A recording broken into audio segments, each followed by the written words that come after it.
राजस्थान के सुनहरी रेत अपने अंदर हजारों राज छिपाए बैठी है। यहां के हर किले, हर महल और हर खंडहर की अपनी एक कहानी है।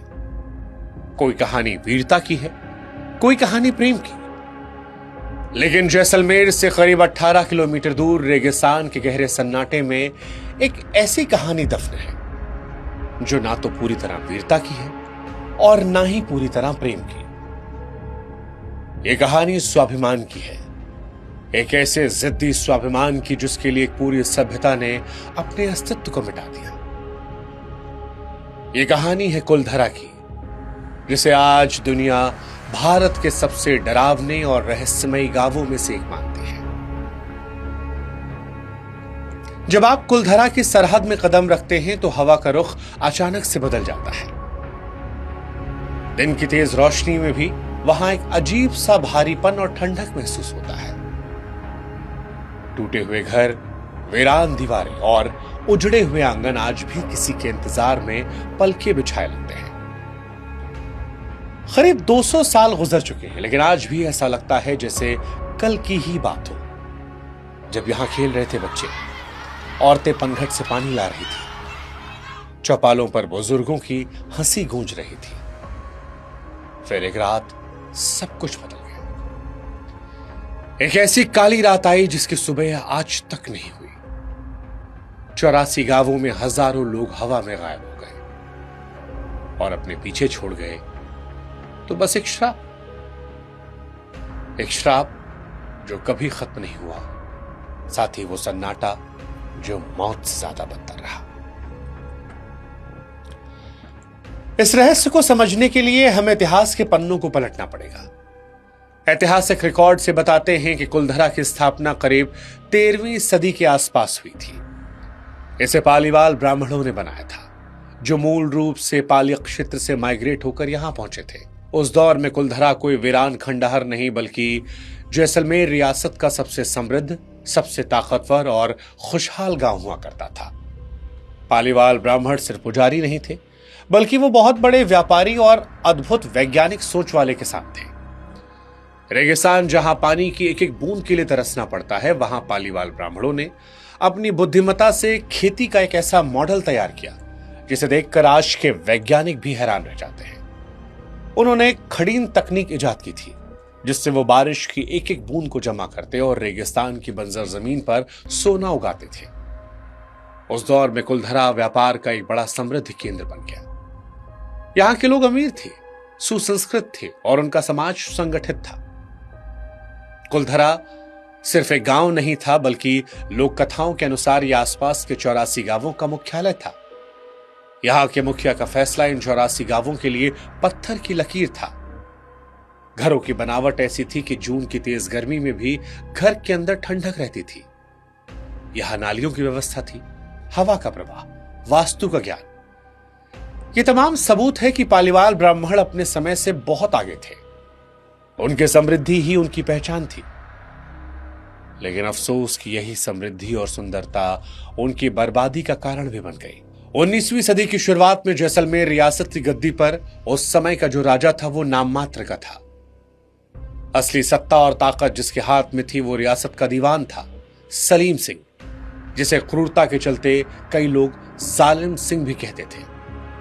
इतिहास गवाह है कि सलीम सिंह जैसा क्रूर, धूर्त और अय्याश दीवान शायद ही कोई दूसरा हुआ हो। उसे सत्ता का नशा था। वो अपनी प्रजा को कीड़े मकोड़ों से ज्यादा समझता नहीं था। इतिहासकार ये मानते हैं कि उसने जनता पर इतने टैक्स लगाए थे कि लोगों का जीना दूभर हो गया था।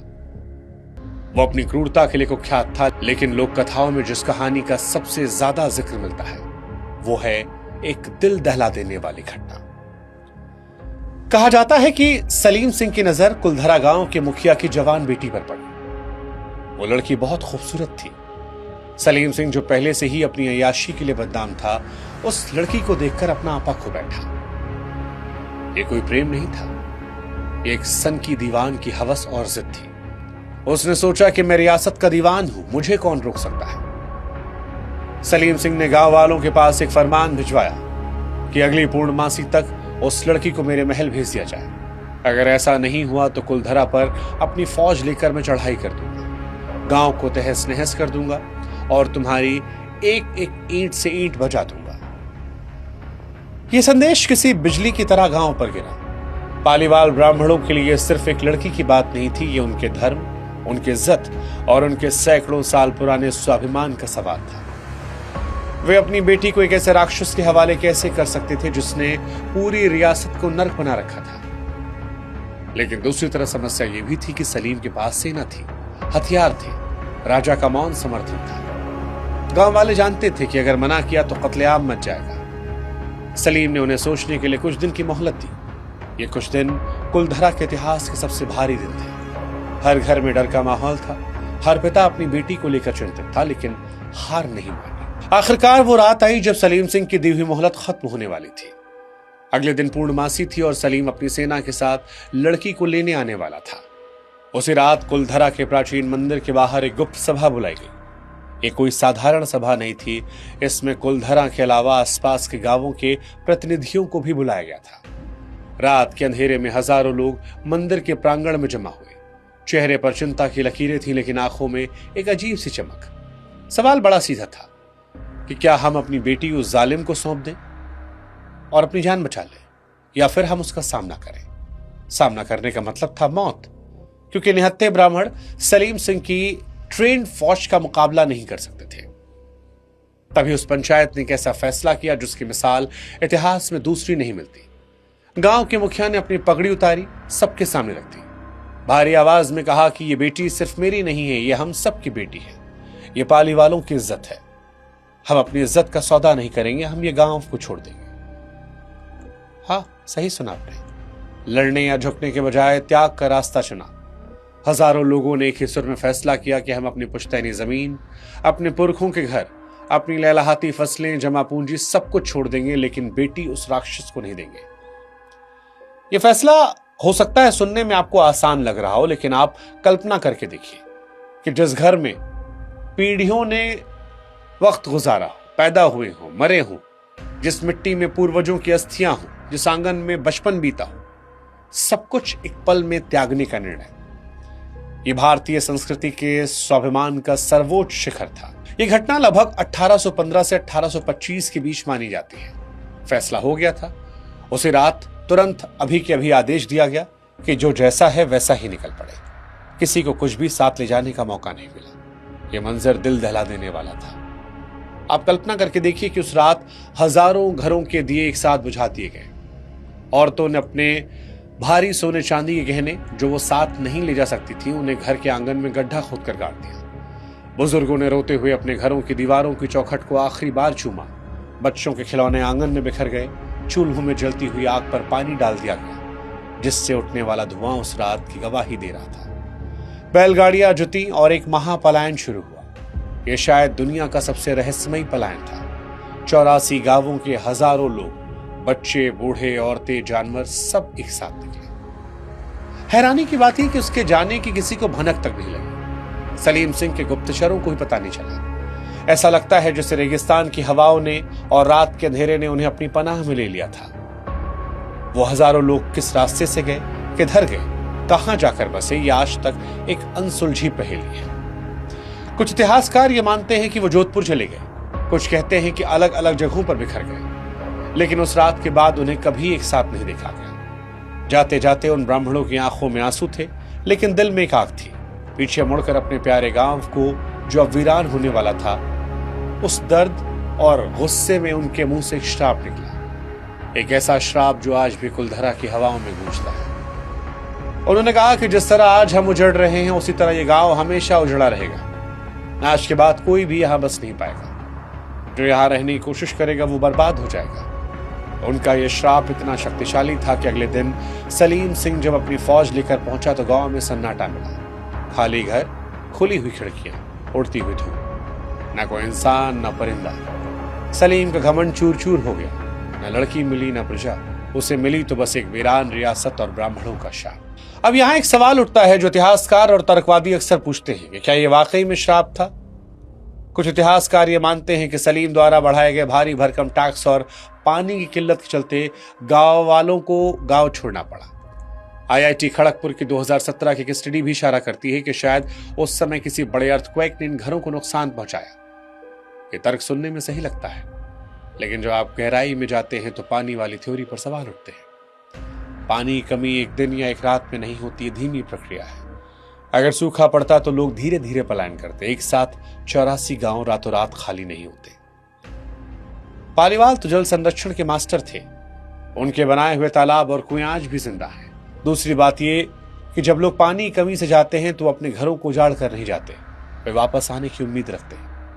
लेकिन कुलधरा के घरों को देखकर ऐसा लगता है कि लोग ऐसे गए जैसे उन्हें पता था कि अब कभी वापस नहीं आने वाले। इसीलिए विज्ञान अपनी जगह पर, लेकिन स्वाभिमान वाली कहानी का वजन ज्यादा महसूस होता है। पालीवाल ब्राह्मणों के जाने के बाद सलीम सिंह ने बहुत कोशिश की गांव को दोबारा बसाया जाए। उसने दूसरे लोगों को वहां भेजा, लेकिन कहते हैं कि जो भी वहां रहने गया वो एक रात टिक नहीं पाया। किसी के घर में आग लग गई, कोई बीमारी से मर गया, कोई डर के मारे भाग गया। धीरे धीरे लोगों को यकीन हुआ कि कुलधरा इंसानों के लिए रहने लायक नहीं बचा। वक्त बीतता गया, 100 साल, 200 साल, लेकिन आज भी कुलधरा वैसे ही वीरान है। समय वहां थम गया है। आज वहां जाने पर आपको टूटे हुए मकानों की कतारें दिखती हैं। ऐसा लगता है जैसे घर के लोग अभी अभी बाहर गए हैं और वापस आने वाले हैं, लेकिन वो कभी नहीं आए। उस श्राप का असर सिर्फ उस जमाने तक सीमित नहीं रहा।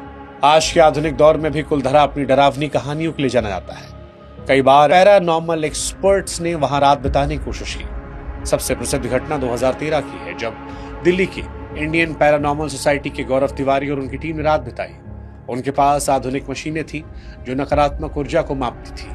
अपनी रिपोर्ट में बताया कि रात के 12 बजते ही तापमान गिर गया। रेगिस्तानी गर्मी में कड़ाके की ठंड लगी। उनके टेंट के आसपास किसी चलने की आवाजें आईं। लेजर बीम से देखने पर परछाइयां दिखाई पड़ी। ये डरावना अनुभव था कि रिकॉर्डिंग में उन्हें किसी बात करने की आवाजें मिली, जबकि वहां उनके अलावा कोई नहीं था। किसी ने कान में फुसफुसाते हुए कहा कि जाओ यहां से।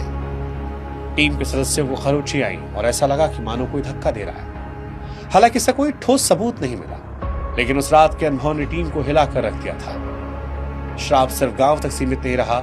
उस दीवान सलीम सिंह का भी अंत बहुत बुरा हुआ। पालीवालों के जाने के बाद रियासत की आर्थिक स्थिति चरमरा गई, क्योंकि खजाना भरने वाले चले गए थे। सलीम सिंह का अत्याचार और बढ़ता गया। अंत में उसे कर्मों की सजा मिली। वैसे ऐतिहासिक रिकॉर्ड उसकी मौत पर बहुत साफ नहीं है, लेकिन लोक कथाएं कहती हैं कि उसके ही लोगों ने उसके खिलाफ साजिश रची थी और उसे जहर देकर मार डाला या किसी बीमारी से वो सड़कर मरा। कई कहते हैं कि ब्राह्मणों का श्राप उसे ले डूबा। उसका आलीशान महल, जिसे मोती महल या सलीम सिंह की हवेली कहते थे, वो आज भी जैसलमेर में मशहूर है। लेकिन जिस घमंड के लिए उसने 84 गांवों को उजाड़ा था, वो घमंड मिट्टी में मिल गया। आज कुलधरा ASI की देखरेख में है। ये प्रोटेक्टेड मॉन्यूमेंट्स में है। दिन में यहाँ पर्यटक आते हैं, लोग उन टूटे हुए घरों को देखने आते हैं, फोटो खींचते हैं, उस पुरानी वास्तुकला की तारीफें करते हैं। लेकिन जैसे ही सूरज ढलता है, ASI की गार्ड, स्थानीय पुलिस वहां सबको बाहर निकाल देते हैं। गेट पर ताला लग जाता है, क्योंकि सूर्यास्त के बाद यहाँ रुकना मना है। कुलधरा को एक बार फिर उसी अंधेरे और सन्नाटे के हवाले कर दिया जाता है जो उसका नसीब बना। कुलधरा की कहानी हमें सोचने पर मजबूर करती है कि स्वाभिमान की कीमत क्या होती है। आज हम छोटी छोटी बातों पर समझौता कर लेते हैं, लेकिन पालीवाल ब्राह्मणों ने अपनी इज्जत के लिए अपनी पूरी दुनिया को कुर्बान कर दिया था। वो खामोश दीवारें आज भी चीख चीख कर कहती हैं कि हम उजड़ गए लेकिन झुके नहीं। वो गांव डरावना जरूर है, लेकिन वो पवित्र भी है, क्योंकि वहां त्याग की खुशबू आती है। लोग उसे भूतिया कहते हैं, लेकिन शायद भूत नहीं है। वहां उन हजारों लोगों का दर्द है, उनकी यादें, उनका स्वाभिमान आज भी हवाओं में तैर रहा है। अगर आप कभी कुलधरा जाएं और वहां की रेत को कान लगाकर सुने, तो शायद आपको भी वो आवाज सुनाई पड़े।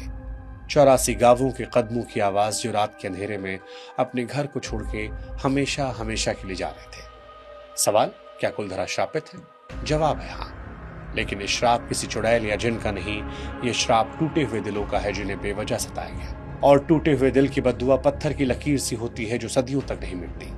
कुलधरा के खंडहर आज भी चीख चीख कर एक कड़वा सच बयां करते हैं। हम डरते हैं उन वीरान रास्तों से, उन अनजानी आवाजों से, लेकिन असली डर उन दीवारों में नहीं, उस वजह में छिपा है जिसने उन्हें खाली किया। अगर पूरा समाज एक रात में मिट सकता है, तो सवाल भूतों का नहीं, सवाल सत्ता का है। क्योंकि भूत तो शायद कहानियों में होते हैं, लेकिन सत्ता का अहंकार हकीकत में बस्तियां उजाड़ता है। फैसला आपका, कौन ज्यादा डरावना है? वो 200 साल पुराना श्राप या वो जिंदा अहंकार? अपनी राय कमेंट सेक्शन में लिखिएगा। क्योंकि इतिहास गवाह है, जब जब सत्ता हदें पार करती है तो कुलधरा जैसे खंडहारे बचते हैं। क्राइम बुक की इस कहानी में फिलहाल इतना ही। ऐसी और कहानियों के लिए आप क्राइम बुक के साथ जुड़े रहिएगा और अगर अब तक हमें सब्सक्राइब नहीं किया है जरूर कर दीजिएगा।